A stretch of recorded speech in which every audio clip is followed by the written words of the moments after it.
মহালয়া, তাই নাই? আজকের মহালয়া।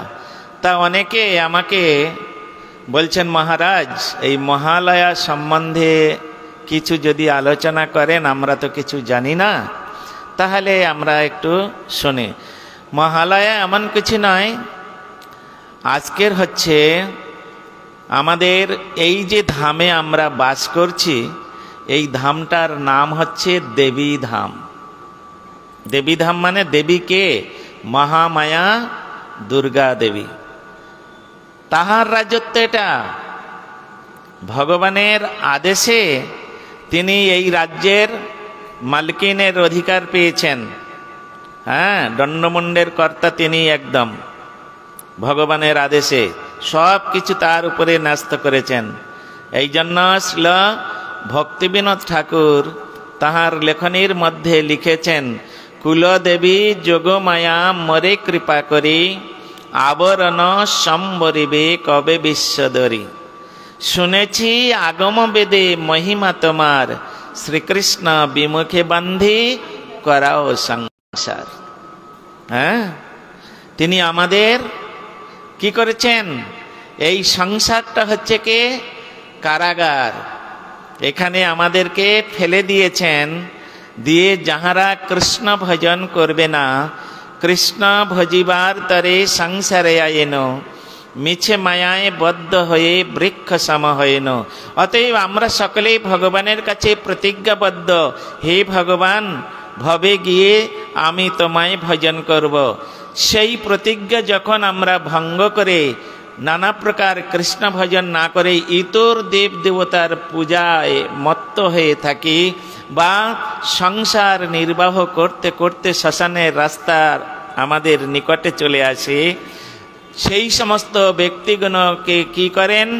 এই দুর্গা দেবী তার ওই জাতা দেখেছেন আপনারা? জাতা কলাই পেশাই করে।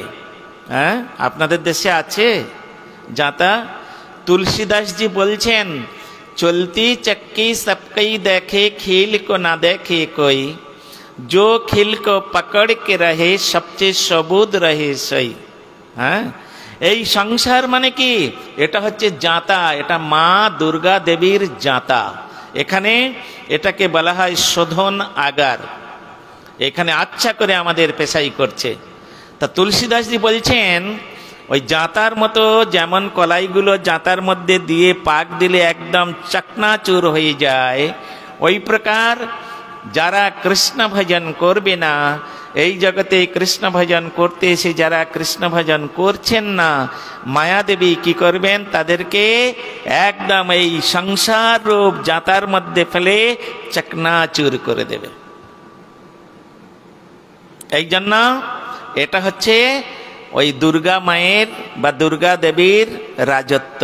এটাকে বলা হয় দেবী ধাম। মনে থাকবে?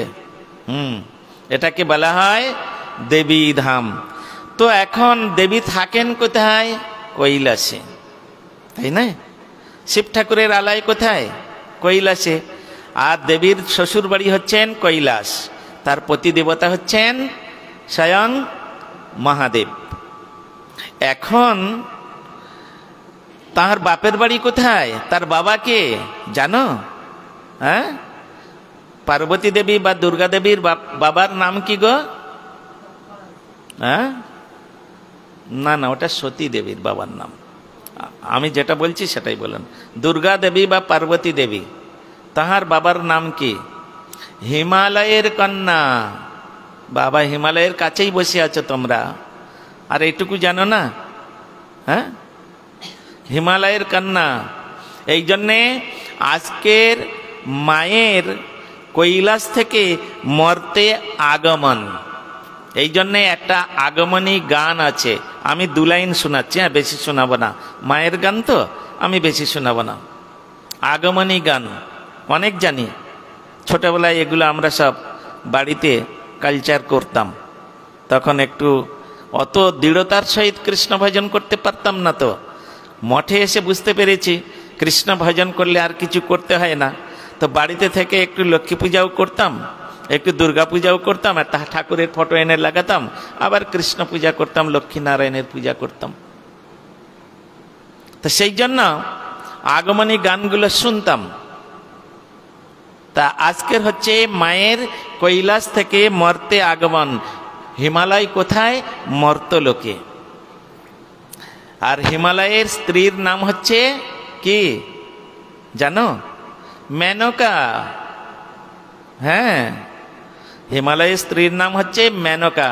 তা মেনকা হিমালয়কে বলছেন, গানটা আগমনী গান আছে না, গানের মাধ্যমে বলছেন, কবে বলো যাবে গিরিরাজ গৌরীকে আনিতে, কবে বলো যাবে গিরিরাজ গৌরীকে আনিতে, কেঁদে কেঁদে মাঝে আমার আছে পথে চেয়ে, কবে বলো যাবে গিরিরাজ গৌরীকে আনিতে।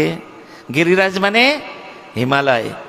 যত পর্বত আছে সমস্ত পর্বতের মধ্যে হিমালয় হচ্ছে সব থেকে উঁচু, এই জন্য একে বলা হয় গিরিরাজ।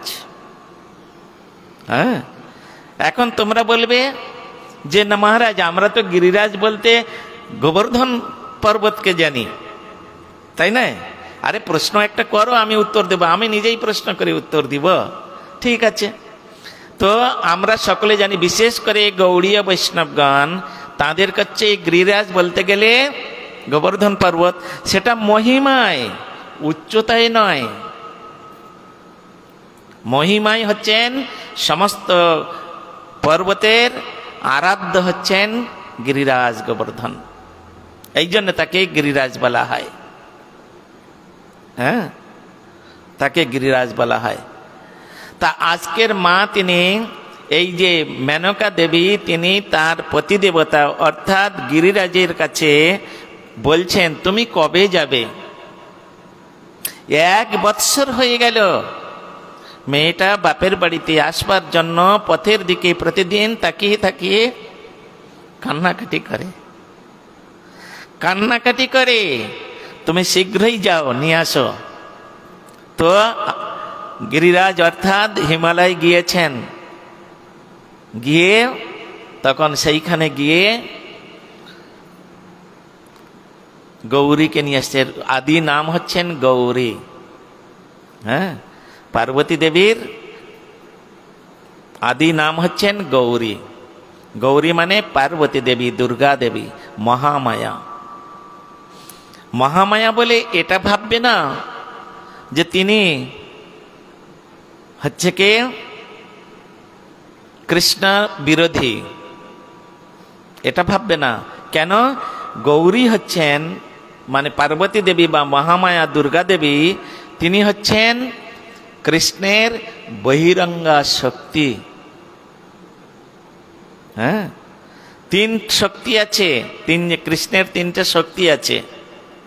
প্রথমে হচ্ছেন চিৎ শক্তি শ্রীমতী রাধা রানী। হ্যাঁ, এনাকে বলা হয় আহ্লাদিনী শক্তি। কেন আহ্লাদিনী শক্তি? কেন? রাধারানী সর্বদাই কৃষ্ণকে আনন্দ প্রদান করেন। হ্যাঁ, রাধারানী সর্বদাই তিনি কৃষ্ণকে আনন্দ প্রদান করেন। আর কৃষ্ণের হচ্ছে অন্তরঙ্গা শক্তি, এই জন্য তাকে বলা হয় কি আহ্লাদিনী শক্তি বা অন্তরঙ্গা শক্তি। দ্বিতীয় হচ্ছে বহিরঙ্গা শক্তি, মহামায়া দুর্গা দেবী, গৌরী আর কি। ইনি হচ্ছেন কৃষ্ণের বহিরঙ্গা শক্তি।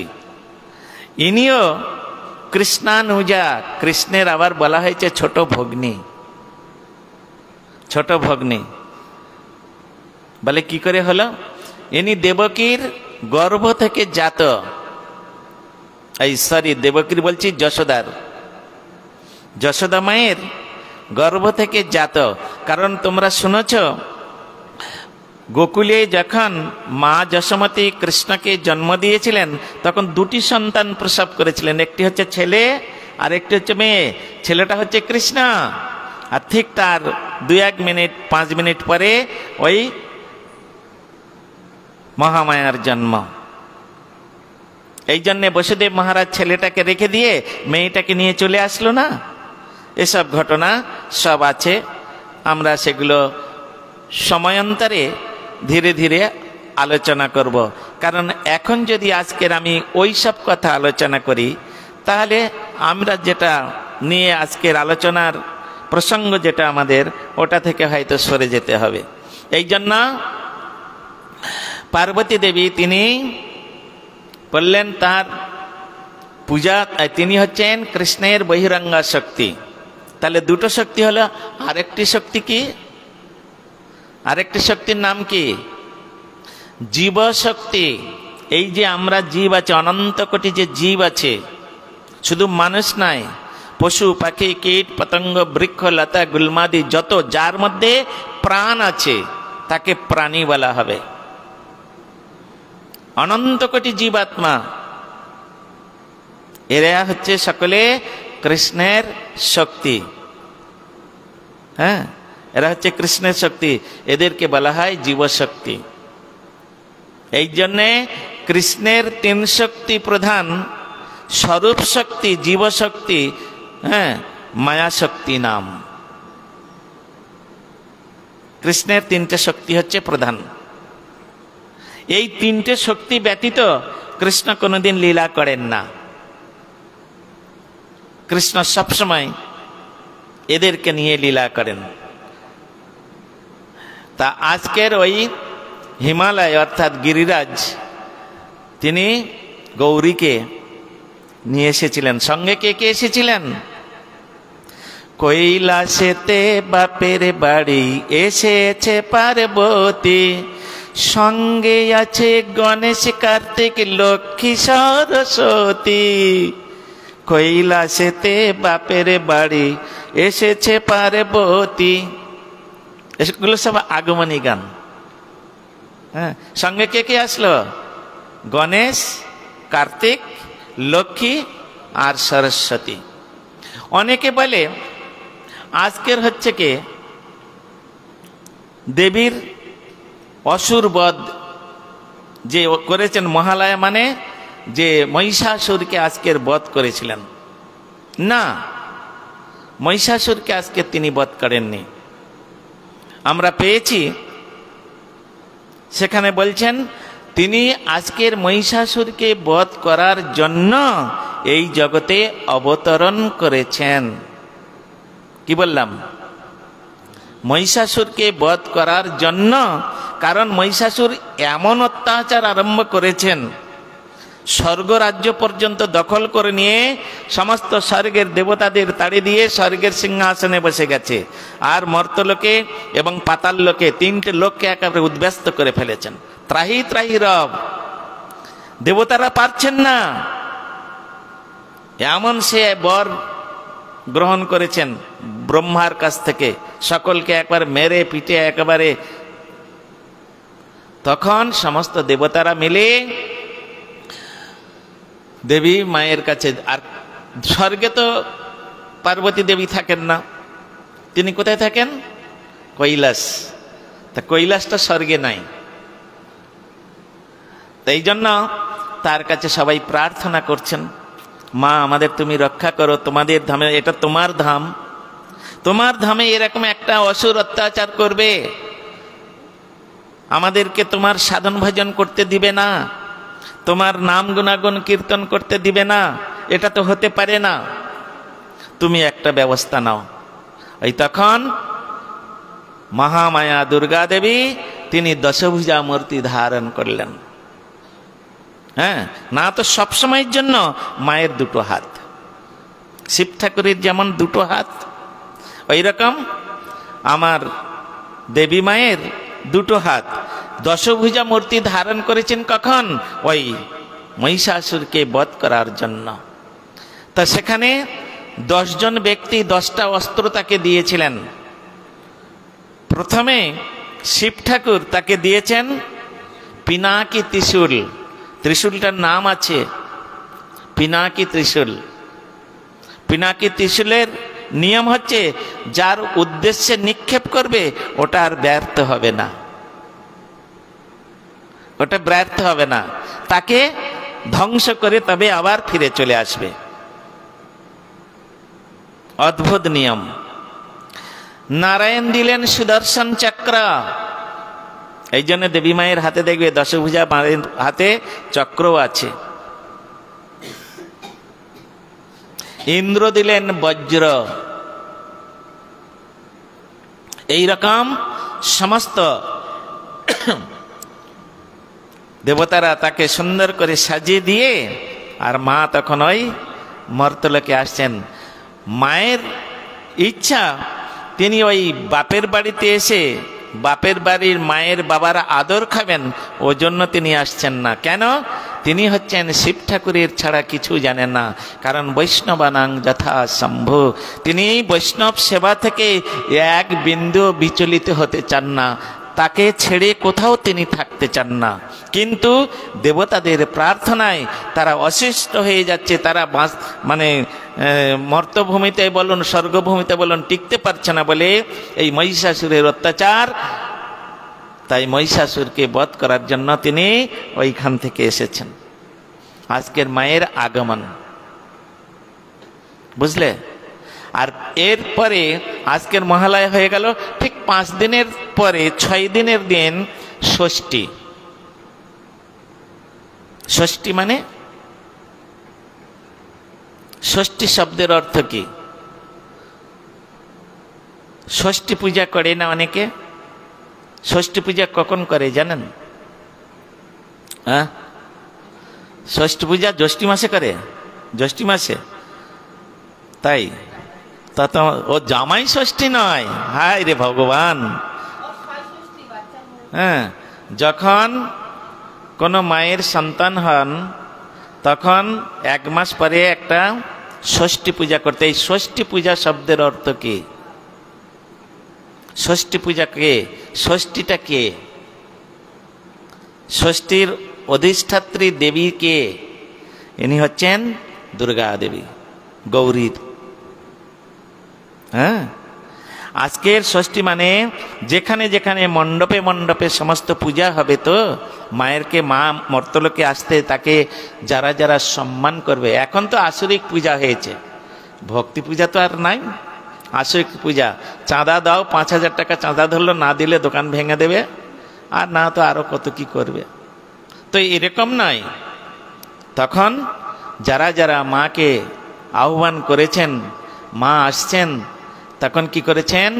একটা খুব সুন্দর জায়গায় একটা ঘট স্থাপন করতে হয়। ঘট, সুন্দর একটা নতুন ঘট, তাতে নবপল্লব বিশিষ্ট আম্রপল্লব স্থাপন করতে হয়। কটা পল্লব বললাম? নবপল্লব, মানে 9টা পাতা থাকবে, এবং পাতাগুলো কোনো খুঁত থাকবে না, সুন্দর একদম। তার মধ্যে প্রত্যেকটা পল্লবের মধ্যে কি করতে হয়? সিঁদুর লাগাতে হয়। সিঁদুর লাগিয়ে দিয়ে, আর এই ঘটের মধ্যে গঙ্গা জল আর নানা রকম সুগন্ধিত ঔষধি সব, যেমন অগুরু, চন্দন, কুমকুম, হরিতুকি, এই সমস্ত জিনিসগুলো পঞ্চগব্য, পঞ্চামৃত, এগুলো ওর মধ্যে দিতে হয়। দিয়ে আর ওর মধ্যে একটা সুন্দর একটা নারিকেল ওর মধ্যে রাখতে হয়। নারকেলটার গায়ে স্বস্তিক অঙ্কিত থাকবে, ঘরটার গায়ে স্বস্তিক অঙ্কিত থাকবে। এইভাবে করে আর তারপরে ওটাকে স্থাপন করে, আর ওইখানেতে মাকে আহ্বান করেন। তিনি প্রথমে ওই ঘটে এসে উপবেশন করেন। হ্যাঁ, এই জন্যে ষষ্ঠী পূজা। আরে বিধাতা মানে কি? বিধাতা নাই, বিধাতার আজ্ঞাবাহী ভৃত্যা। বিধাতা হচ্ছে ভগবান, বেটা ছেলে। বিধাতা শব্দের অর্থটা হচ্ছে বেটা ছেলে, ওটা ভগবানই করেন। তা এখন আমরা জানি নাই তাই বলে দিই। তা এখন ষষ্ঠী মানে পার্বতী দেবী বা দুর্গা দেবী বা গৌরী। এই জন্যে এই সমস্ত বিচারগুলো আমাদের দেবী পুরাণের মধ্যে, দেবী পুরাণ এটা হচ্ছে উপপুরাণ, 18 যা পুরাণ আছে আর 18টি উপপুরাণ আছে, তার মধ্যে দেবী পুরাণ একটা পুরাণ। সেই পুরাণের মধ্যে এই সমস্তগুলো বর্ণনা করেছে। এর নাম হচ্ছে মহালয়া। মহা মানে বিশাল, খুব বড়। হ্যাঁ, আলয় মানে বসবাস করার গৃহ। হ্যাঁ, তা কোথায় এসেছে? হিমালয়ের বাড়িতে এসেছে। হিমালয় পর্বতটা কত বড় বলুন তো? কি শেষ করতে পারবেন সারা জীবনে পরিক্রমা করে? যদি একটা হেলিকপ্টার দেওয়া হয় তাও শেষ করতে পারবেন? কেন? হিমালয় পর্বতটা এত উঁচু, আর এমন একটা জায়গায় গেলে হেলিকপ্টার কাজই করবে না তখন। বুঝলেন? এই জন্য একে অতিক্রম করা যায় না। এই জন্য বলেছেন মহালয়। মহালয় মানে হিমালয়ের বাড়িতে আজকের পার্বতী দেবীর আগমন। বুঝলেন? এই হচ্ছে মহালয়া। তারপরে 6 দিন পরে ষষ্ঠী, আর তারপরে সপ্তমী, অষ্টমী, নবমী, দশমী। দশমী মানে অনেক খেয়েছো মা, এখন যাও। হ্যাঁ, নদীতে জল নেই, একটা ডোবা মতো আছে, ফেলে দিল ওখানে। এই আমাদের পূজা। অনেক খেয়েছিস মা পূজা, এখন পানে পানে ডোব দেখি। হ্যাঁ, এই তো আমাদের পূজা। মা তো নিজের মাটাকে ওরকম ফেলে দাও না। হ্যাঁ, নিজের মাটাকে ওরকম ফেলে দাও। এখন একটা ট্রফি বলি শুনুন। একটা পাড়া গায়ে না ধান গাছ হয়, আর ওই ধান কেটে গ্রীষ্মকালে যে বোরো ধান হয় আর কি, একটা চাষি সে ধান কেটে এসে আর কাস্তেটা নিয়ে খড়ের চালের উপরে রেখেছে। আর খুব রোদ, তো প্রচন্ড রোদ, গ্রীষ্মকাল ওই সময়, বৈশাখ জ্যৈষ্ঠ মাস। হ্যাঁ, কাস্তেটা যেই হাত দিয়েছে, অনেকক্ষণ আছে তো, বিকালে আবার ধান কাটে যাবে, যেই হাত দিয়েছে খুব গরম হয়ে গেছে, হাত দিতে পারছে না। ও তখন বলে, কেন কাস্তে এত গরম হলো কেন? হ্যাঁ, নিশ্চয়ই এর জ্বর হয়েছে। ছুটে ছুটে গিয়েছে ডাক্তারের কাছে। ডাক্তার কাছে গিয়ে বলছে, ডাক্তারবাবু ডাক্তারবাবু আমার সর্বনাশ হয়ে গেছে। বলে, কি হয়েছে? বলে, আমার কাস্তের জ্বর এসেছে। হ্যাঁ, বলে কোথায় ছিল? বলে, কেন আমি তো ধান কেটে এসে খড়ের চালের উপরে রেখেছিলাম, আর এখন কাটতে যাচ্ছি, প্রচন্ড গরম, হাত দেওয়া যাচ্ছে না, প্রচন্ড জ্বর। বলে, এক কাজ করো, ওকে নিয়ে ভালো করে জলের মধ্যে ডুবিয়ে দাও, দেখবে জ্বর ছেড়ে যাবে। ও তো এসেছে, এসে কাস্তেটাকে জলের মধ্যে ডুবিয়েছে, দেখতে হ্যাঁ ঠান্ডা হয়ে গেছে। এখন একদিন এরকম কিছুদিন যায়, যেতে যেতে তার মার একদিন জ্বর হয়েছে। হ্যাঁ, মার জ্বর হয়েছে, তখন বলছে, আমি তো জানি জ্বর হলে কি করতে হয়, জলের মধ্যে ডুবিয়ে দিতে হয়। এই বলে পুকুরে নিয়ে গিয়ে মাকে চেপে ধরেছে। হ্যাঁ, আর চেপে ধরেছে, তখন হচ্ছে কি একদম ছটপট ছটপট করছে। আরে তুই এটা কি করছিস? বলে, না মা, তোমার জ্বর ছেড়ে যাবে।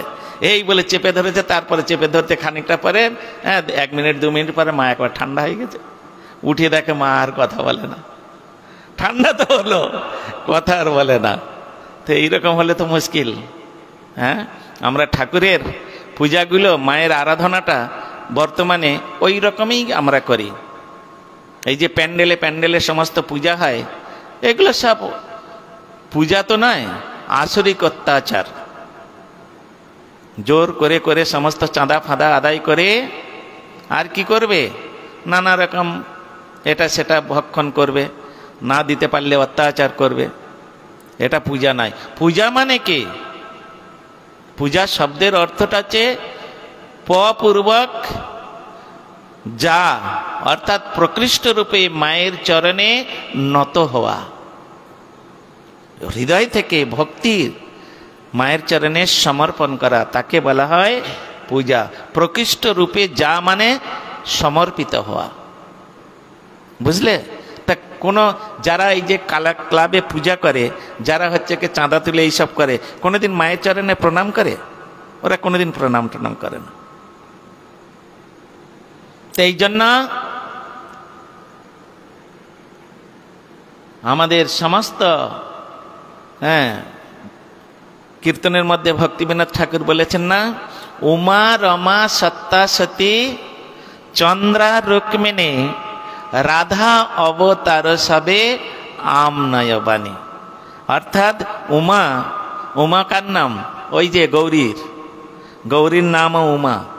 ওর অনেক নাম আছে গো, দুই একটা নাম নয়, বহু নামে বিভূষিতা বলা আছে। কৃষ্ণের যেমন অনেক নাম আছে, বহু নামে বিভূষিত। কৃষ্ণের 108টা নাম, ওটা তো আমরা জানি যে 108 নাম, অষ্টতর শতনাম, কিন্তু না, অনন্ত নামে বিভূষিত হচ্ছেন কৃষ্ণ। তার ভগ্নীটা ওই রকম, অনন্ত নামে বিভূষিতা।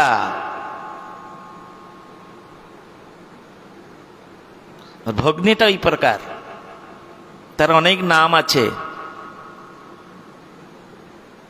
অম্বিকা কার নাম? অম্বিকা দুর্গা দেবীর নাম অম্বিকা।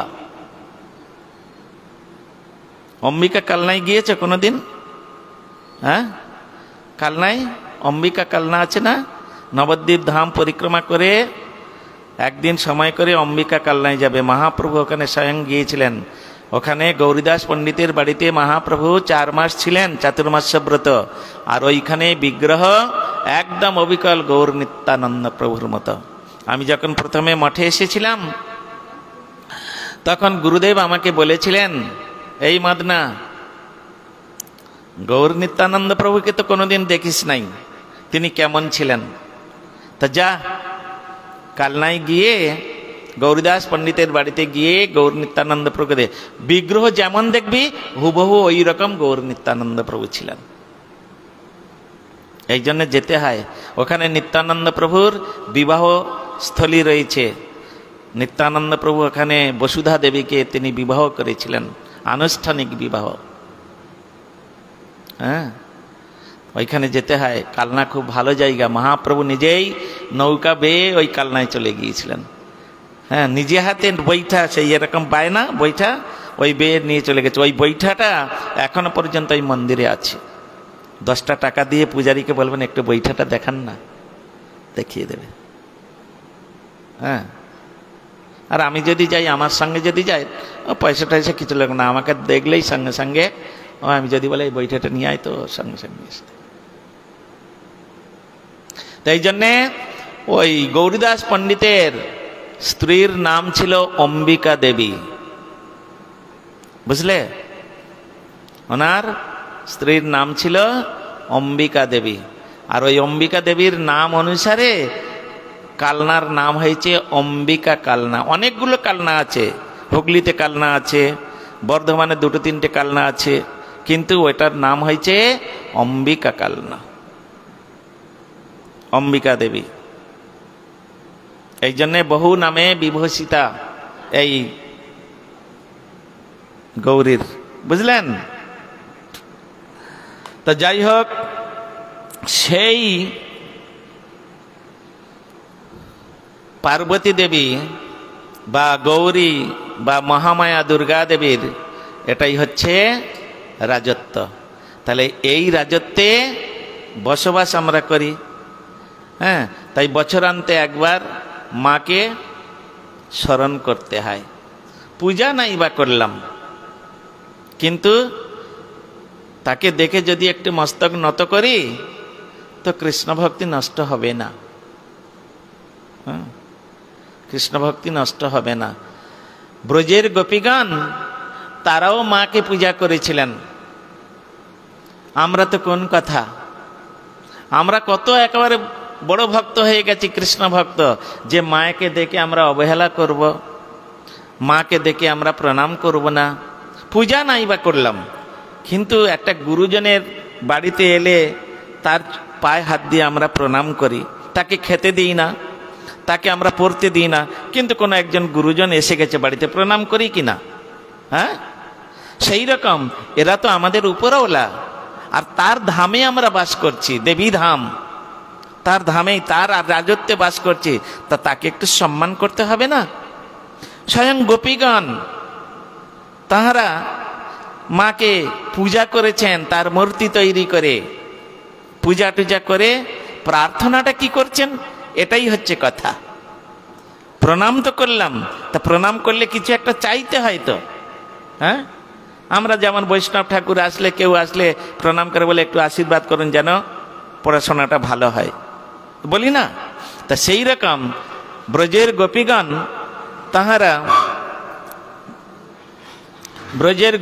তাহারা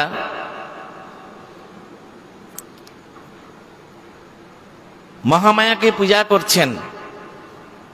শ্লোক আছে ভাগবতের কথা, ভাগবতের মধ্যে বলছেন, কাত্যায়নি মহামহে মহাযোগেন্দ্রনেশ্বরী নন্দসূতং দেবী পতিমে কুরুতে নমঃ। কি সুন্দর তারা পূজা করেছেন, কিন্তু চেয়েছেন কি জানেন?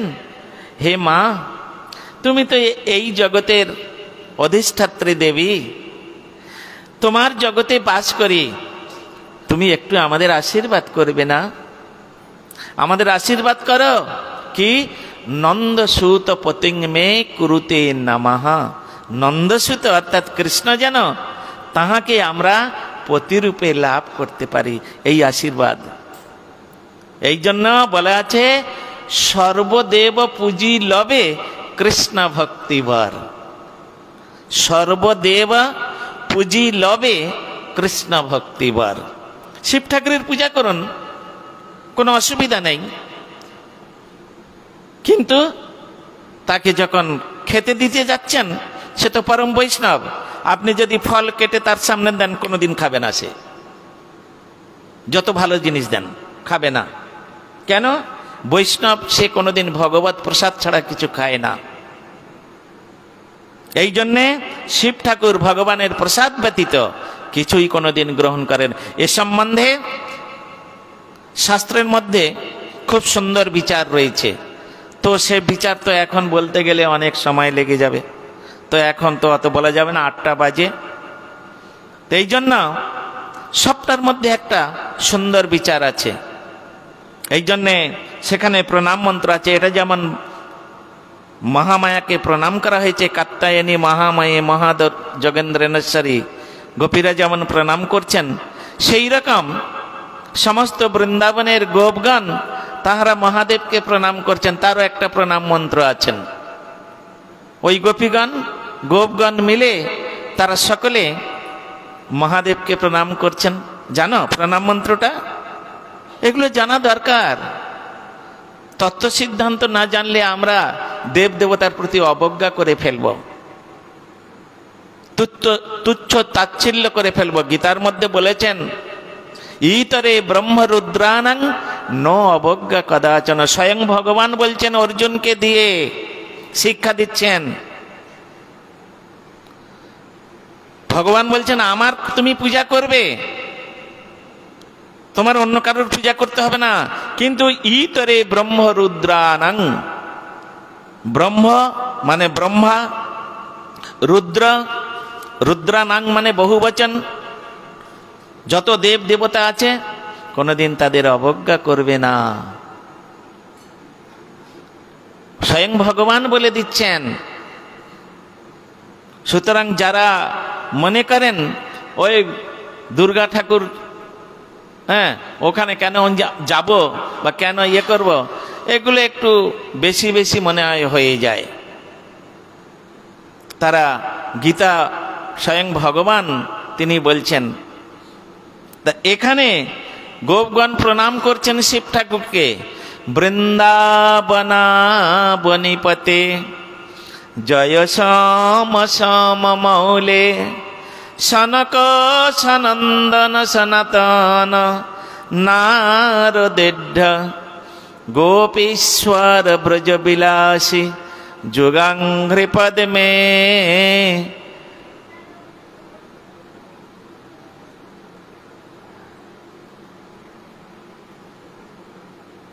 আমি নিজেই ভুলে যাচ্ছি লাস্টের লাইনটা, প্রেম প্রযচ্ছ।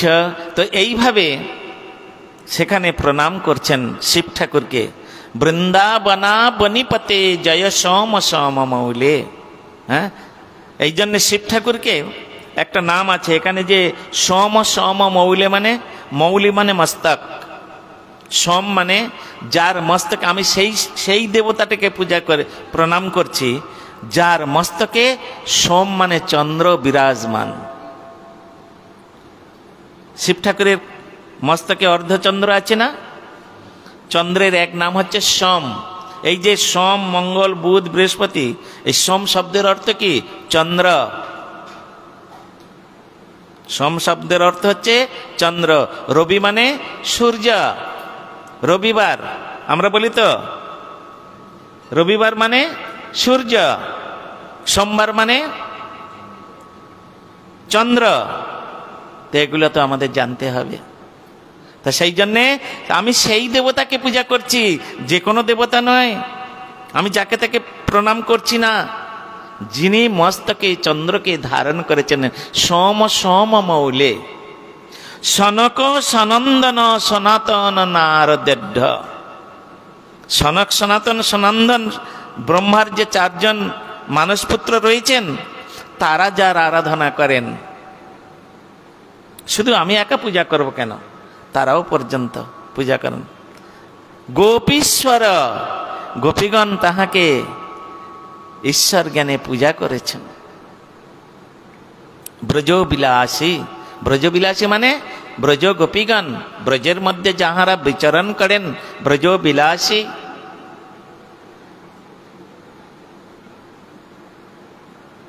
যুগাঙ্ঘ্রি পদ্মে প্রেম প্রযচ্ছ নিরুপাধি নমো নমস্তে। এই লাস্টের লাইনটা মনে উঠল। হ্যাঁ, এই জন্য প্রণাম করে কি প্রার্থনা করছেন? তুমি আমাকে কৃষ্ণ প্রেম প্রদান করো। হে শিব ঠাকুর, তুমি তো পরম বৈষ্ণব, তোমাকে আমি প্রণাম করছি, তোমার চরণে আমার একটা প্রার্থনা আছে, তুমি আমাকে কৃষ্ণ প্রেম প্রদান করো। এই প্রার্থনা, এটা দাও ওটা দাও সেটা দাও, এসব প্রার্থনা নয়। এগুলো যারা মূর্খ তারাই চায় দেব দেবতার কাছে। যৎ প্রাপ্তি মাত্রেন সর্ববিধং প্রাপ্তি। তুমি যদি কৃষ্ণ প্রেমটা একবার লাভ করতে পারো, কোনো ভক্তের কাছ থেকে, কোনো দেব দেবতার কাছ থেকে, কোনো বৈষ্ণবের কাছ থেকে তুমি যদি একবার কৃষ্ণ প্রেমটা লাভ করে নিতে পারো, তাহলে পার্থিব জগতের এবং অপার্থিব জগতের কিছু পাওনা তোমার বাকি থাকে না। এই জন্য যে না তেন প্রকারের ওই চাল দাও ডাল দাও, কত চাল খাবে, কত ডাল খাবে, কত টাকা চাই? লক্ষ্মী দেবী তোমার পিছনে পিছনে ঘুরে বেড়াবে যদি কৃষ্ণ প্রেমের অধিকারী কেউ হতে পারে। হ্যাঁ, যদি কৃষ্ণ প্রেমের অধিকারী কেউ হতে পারে, তাহলে তার পিছনে স্বয়ং লক্ষ্মী, তিনি ঘুরে বেড়াবে, আমার সেবা একটু গ্রহণ করুন। লক্ষ্মী নিজে এসে বলবে। কৃষ্ণ প্রেম এমন। ওই জন্য তো মহাপ্রভু তার মাকে বলেছিলেন, আনের তনয় আনে রজত কাঞ্চন, আমি এনে দিব মাতা কৃষ্ণ প্রেমধন। হ্যাঁ, যে কৃষ্ণ প্রেম ধন পেলে যৎ প্রাপ্তি মাত্র না সর্ববিধং প্রাপ্তি, তোমার সবকিছু পাওয়া হয়ে যাবে মা।